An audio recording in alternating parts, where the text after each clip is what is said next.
እናንተ ቤታችሁን ምድር ላይ ተገነባላችሁ። ሰባቱ ሰማያት ተዘግተዋል። የመጨረሻ መክፈቻ ቁልፉ ደም ነው። አሁንም ቁልፉ የኔ ነው፣ የኔ ነው። ቁልፉ የኔ ነው። ቤቱም የኔ ነው፣ ቁልፉም የኔ ነው። ሁሉም ነገር የኔ ብቻ ነው፣ የኔ ብቻ ነው፣ የኔ ብቻ ነው፣ የኔ ብቻ ነው። ሁሉም ነገር የኔ ብቻ ነው። የወሰናችሁትን አንድ ባንድ ተቀበሉ። የኔ ብቻ ነው፣ የኔ ብቻ ነው።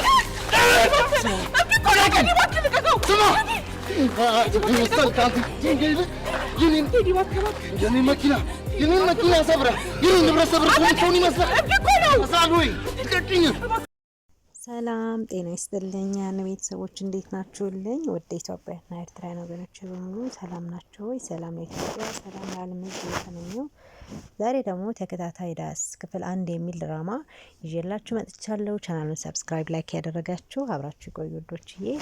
ያው ድራማው እንደምታዩት እብድ መኪና በቆመበት ላይ ነው የሰበረው መስታወቱን። ባለቤቱ ምን የምታውቀው ታሪክ ያለ አይመስለኝም። እየገላገለች ነው።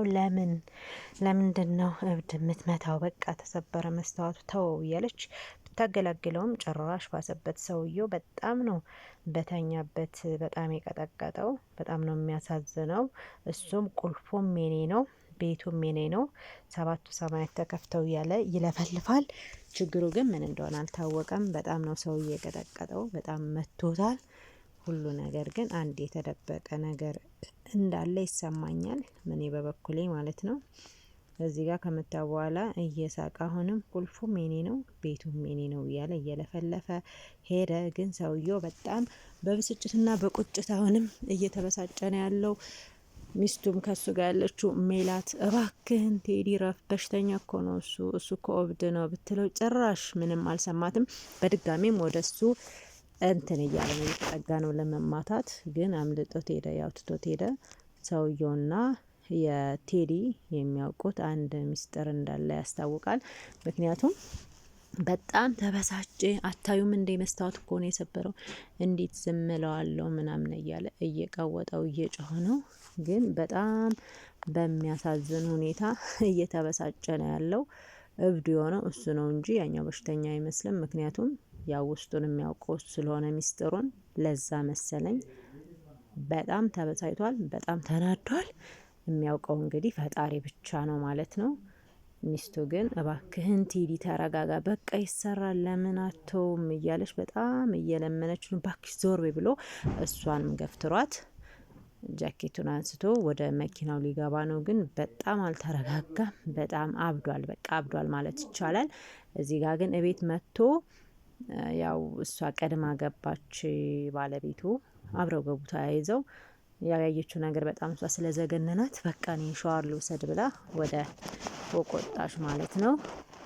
ምንድነው ምናምን እያለች ነው ቤት የተቀመጠችው ሴትዮ። ግን ያው ሚስጥሩን አሁንም የተደበቀ አንድ ነገር እንዳለ ይታወቃል። እነሱ ስለሚተዋወቁ ባክሽ ምናምን እያለ ትንሽ ቁጭ ብድግ ካለ በኋላ ነገራት ማለት ነው። ምንድነው ምናምን ስትለው ነገራት በትክክል። ያው በሽተኛ ሁሉን ነገር እንትን እንዳለ ማለት ነው። እብዱ ያው እነሱ የሚያውቁት ሚስጥር ስላለ ቁጭ ብሎ ሊያስረዳት ሞከረ። እየነገራት ነው። ምንድነው ምንድነው የተፈጠረው ስትለው ያው በቃ እንደዚህ ያደረገ የዛን ቀን እንጨርሰው ስልሽ በቃ እንደዚህ ያደረገ እያለ ያው ባለመሞቱ በህይወት መኖሩ በጣም እንትን ብሎታል። ለሱ ማበዱ ብቻ በቂ አልነበረም። ጨርሰን ከምድረ ገጽ ማጥፋት ነበረብን። ይሄ ሰውዬ በጣም ተሳስተናል እያለ በጸጸት እየተጨቃጨቀ ነው ያለው። እሷም በጣም በቃ በቁጭት ምን ላድርግ ምናምን እንደዚህ ነበር የተሰጠው መድኃኒት፣ አሁንስ እንዴት ያውቃል? በቃ አይምሮን ማወቅ አይችልም። ምንም የሚያውቀው ነገር የለም። አይምሮን እንትን ብሏል። የሚያመጣው ነገር የለም። ቢታከም ቢድንስ ምናምን ሲላት ማን አባቱ አለውና ነው ከኛ ውጭ ማን ነው እሱን አሳክሞ ሊያድነው የሚችለው እያለች እየተጨቃጨቁ ነው ያሉት። ግን እሱ እያስጠነቀቃት ነው። አሁንም በቃ መጥፋት አለበት ይሄ ሰውዬ፣ መጥፋት አለበት፣ ታሪክ ሆኖ መቅረት አለበት፣ መሞት አለበት፣ ራሱን ማጥፋት አለብን ነው እያለ ያለው ቴዲ ለመክሊት ማለት ነው። መክሊት ደግሞ እየተከራከረችው ነው ያለችው። እንግዲህ አይታወቅም ያ እንትን ያለውን ነገር ታሪኩን የምናውቀው ነገር የለም። እሱ በተከታታይ በቀጣይ ድራማ ልናየው እንችላለን። አሁን ላይ ግን የእሱ ህይወት መጥፋት በቃ በህይወት መኖር እንደሌለበት እየተነጋገሩ ነው። ቀመር እየቀመሩ ነው ያሉት። ምንም የሚያመጣው ነገር የለም ነው የምትለው መክሊት። ምክንያቱም ከኛ ውጭ ማን ምን አለው እና ማንም ሊረዳው ሊያሳክመው አይችልም። ምን ዘመድ አለው? እኛ ነበርን ቤተሰቦቹ። በቃ ከኛ ምን ተናለ እያለች ነው። እዚህ ላይ ግን ማህሌት ባለቤቱ ሜላት በጣም ተጠራጥራለች እና እዚህ ጋር ፎቅ ላይ ሆና በድብቅ የሚያወሩትን ሁሉ ሚስጥር እየሰማቸው ነበር። አንድ በአንድ ሁሉን ነገር ሰምታቸዋለች። በጣም አዝናለች፣ ደንግጣለች። ምንድን ነው ምናምን እያለች ምክንያቱም በቃ ግልጽ ያልሆነላት ነገር የሆነ የተደበቀ ነገር እንዳለ እዛ ጋር ተረድታለች። በጣም ሲቀጠቅጠው ማለት ነው በሽተኛውን። አሁን እዚህ ጋር ግን ምንድን ነው ምናምን እያለች ከራሷ ጋር እያወራች ነው። በድንጋጤ ነው እየሰማችው ያለችው። እነሱም እያወሩ ነው። ራሱን በቃ እናጥፋው መድኃኒት ምናምን ስለ መድኃኒት ቅመማ ምናምን እያወሩ ነው። መጨረሻ ህይወቱን ሊያሳጠው የሚችል መድኃኒት አለ፣ መድኃኒት ቀማሚ ጋር እንሄዳለን እያለች እያወራች የነበረው ሚስጥር አንድ በአንድ ሜላት እዚህ ጋር ሆና ሰምታችኋለች ማለት ነው። መክሊት ደግሞ ምንም ችግር የለም እንሄዳለን፣ ህይወቱን ሊያሳጣ የሚችል መድኃኒት እንቀመማለን እያለች ሁሉን ነገር እያወራች እያለ እዚህ ጋር ሜላት በጣም በድንጋጤ ከመቀመጫዋ ተነስታ እንዳያዋት ቀስ ብላ ወደ ፎቅ ተመልሳለች። ምክንያቱም በጣም አስደንጋጭ ነገር ነው እየሰማችው፣ ማመን የሚያቀት ማለት ነው። ምክንያቱም የእብድ በሽተኛ ነው። ለምን መታችሁት ለምን እያለች ነበር እንትን ስትል የነበረው እና በጣም ደንግጣለች። በቃ የሆነ ነገር እንዳለ ተጠራጠረች ማለት ነው። እዚህ ጋር ግን በሽተኛው ያው አሁንም ቁልፉ የኔ ነው፣ ቁልፉ የኔ ነው እያለ መሬት እየቆፈረ እየለፈለፈ ነው ያለው። አይምሮን የሚያስት መድኃኒት ቢሰጡትም ያን ነገር ግን አልረሳም። ቁልፍና ቤቱን አልረሳም፣ ህሊናው ላይ አለ ማለት ነው። በጣም እየለፈለፈ እያለቀሰ እየተበሳጨ ነው በጣም ያለው። አንዲት መልካም ደግ ሴት ወደ እሱ ምግብ ይዛ መጣች። ጓደኛው ነች። ሁሌም አይዞ አይዞ እያለች ዴቭ ነው የምትለው። ሁሌም የምታጽናናው ነች። ዛሬ ምግብ ይዛለን መታ። አሁንም ስትጠይቀው ማን ነው እንደዚህ ያደረገ ምን ሆንክ ምናምን ስትለው እያለቀሰ ስለነበር ሊነግራት ፈቃደኛ አልነበረም። ምክንያቱም ጤናው ስለተዛባ ስለማያቅ እሷ የምትጠይቀው ሌላ እሱ የሚመልሰው ሌላ ነበር። 7ቱ ሰማያት ተከፈቱ ተዘጉ ነው የሚለው እሱ። ቁልፉ የኔ ነው፣ ቤቱ የኔ ነው፣ ይሄ ብቻ ነው የሱ የሁሌም መልሱም ንግግሩም። ሲደበድቡትም ምንም ሲሉትም ሲያለቅስም ምንም ሲል የሚያወራው እነዚህ 3ቱ ነገሮች ብቻ ነው። እና እሷን ግን ስለለመዳት ወደ እሱ ስትቀርብ ምንም አይላትም። እሷ በጣም መልካም ደግ ሴት ነች። እየለመነችው እያጽናናችው ነው። እሱ ግን አሁንም እያለቀሰ ነው። በጣም ነው የሚያዝነው። መሬቱን የሚጭረው የሚቆፍረው። እሷም በጣም ግራ ገብቷት ማን ነው ግን እንደዚህ ያደረገው? በቃ ካንተ ምን እናገኛለን ብለው ነው እያለች በጣም አዝና እየጠየቀችው ነው ያለችው። እሱም መሬቱን እየቆፈረ በቃ 7ቱ ሰማያት ሲከፈቱ ሲዘጋ ቁልፉ የኔ ነው፣ ቤቱ የኔ ነው የሚል መልስ ብቻ ነው እየሰጣት ያለው። በጣም የሚያሳዝን ነው። በጣም አዝናለች። እሷም ልቧ ተሰብሯል።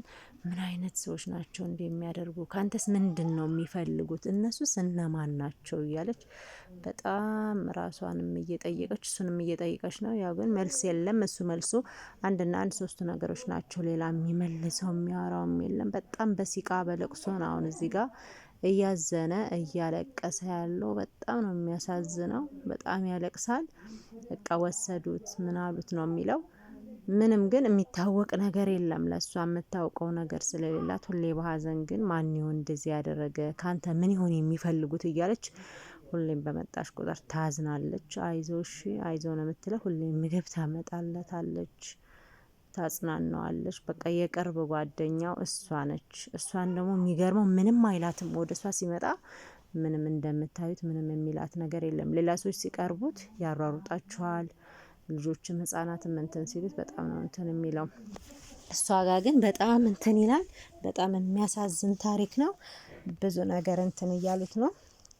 እንግዲህ ቀጣዩን ነገር አብረን የምናየው ይሆናል ውዶችዬ። በጣም አሳዛኝና አስተማሪ ድራማ ነው። በዚህ በሰውዬ ላይ አሁንም ሌላ ነገር ለመፍጠርና ህይወቱን ለማሳጣት ሌላ መድኃኒት ቀመመው አሁንም ህይወቱን ለመቀማት ነው እንትን እያሉ ያሉት እያሴሩ ያሉት። ባለቤቱ ማህሌት ግን ደርሳበታለች ሁሉን ነገር።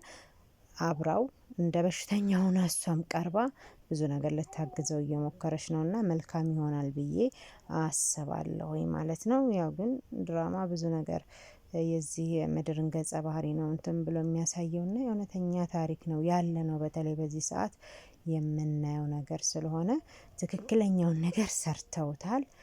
ቀጣዩን ደግሞ በቀጣይ ተከታይ ክፍል 2 ላይ ልናየው የምንችለው ነው የሚሆነው። በጣም ተፋጠዋል። ሜላትም በሽተኛ መስላ ልብሷን ቀይራ መጥተዋል። እነሱም የሞት መርዙን ቀምመው ወደሱ ይዘው መጥተዋል። እንግዲህ የሚሆነውን አብረን እናያለን። ያው እዚህ ጋር ሴትዮዋ የሚገድለውን መድኃኒት ሰጥተዋቸዋል። በምግብ ቀምማችሁ ስጡ ነው የተባሉት። ያው ቀምመው ሊሰጡ ነው። የዚህ ባለቤት ደግሞ ሜላት ሁሉ ነገር ስለነቃች ጀርባዋን ሰጥታ ተኝታለች። በቃ እንደ ጠረጠረችበት ገብቶታል። መድኃኒቱን ይዘው የመጡትን እየቀመሙ ነው። በምግብ ቀምመው ሊሰጡት ማለት ነው። ደረሰችብን አልደረሰችብን እያሉ ነው። ግን ሜላት ነግረዋለች። እውነቱን የደረስኩበት ቀን በመወስነው ውሳኔ እንዳትጸጸት ነው ያለችው። እሱ ግን ምንም አልመሰለውም። አሁንም ከመክሊት ጋር ሆኖ መድኃኒቱን ከምግብ ጋር እየቀመሙ ሊሰጡት እያዘጋጁ ነው። በማንካ ምናምን እንትን አለው። ያው ህይወቱን እስከ መጨረሻው ድረስ የሚያጠፋውን መድኃኒት ማለት ነው የቀመሙት። ይሄን መድኃኒት ይዞ አሁን ወደ ዴቭ ጋር ወደ እብዱ ጋር ይሄዳል ማለት ነው። እዚህ ጋር መኪና ጋር ቆሞ እንዴት እንትን እንደሚለው እንትን እያለ ነው። እዚህ ጋር ደግሞ ባለቤቱ ሜላት ራሷን ቀይራ እብድ መስላ ልትሄድ ነው ወደ ዴቭ ጋር ማለት ነው። ምክንያቱም ሊያቀርባት አልቻለም። እሷ ለመረዳት ነው የፈለገችው። እሱ ግን በጭራሽ መቅረብ ሊያቀርባት አልፈለገም። አሁን ደግሞ ራሷን ቀይራ ወደዛ ልትሄድ መኪና ላይ ሆና ጌጣጌጦቿን ልብሷን ምናምን እየቀየረች ነው። በሽተኛ መስላ ልትሄድ ነው ማለት ነው። ወደ እሱ ጋር ሄዳ ትቀመጣለች። ፊት ለፊቱ ጋር ቀስ እያለች ሄዳ ቁጭ አለች። እሱም በመገረም ምንድነች እያለ ያው አያስደነግጣትም። ምክንያቱም በሱ እንትን ስለሆነ ሄደችው። ቀስ ብላ ሄዳ ተቀምጣ እየተፋጠጡ ነው። ተፋጠዋል እየተያዩ እንዳለ ያኛው ቅሌታም ደግሞ መርዙን የተቀመመውን ይዞ ወደ እሱ ጋር እየመጣ ነው ያለው። ይሄ ዴቭም ሜላትን በትኩረት እያያት ነው። በእርግጠኝነቱ ነው ገና እየተያዩ ነው። ይሄኛውም ደግሞ በቀስታ ቀስ እያለ በመርዝ የተመረዘው ምግብ ወደሱ ይዞ እየመጣ ነው ያለው። እዚህ ጋር እንግዲህ ሰው አየኝ አላየኝ እያለ ምግቡን በፌስታል እንትን ብሎ ይዞ እየመጣ ነው ቋጥሮ። እዚህ እሷ ጋር ተያዩ። እሺ ውዶችዬ ቪዲዮውን ሰብስክራይብ ያልደረጋችሁ ሰብስክራይብ፣ ላይክ እያደረጋችሁ በቀጣይ ቪዲዮ እስከምንገናኝ ድረስ ቸር ሰንብቱልኝ ውዶችዬ።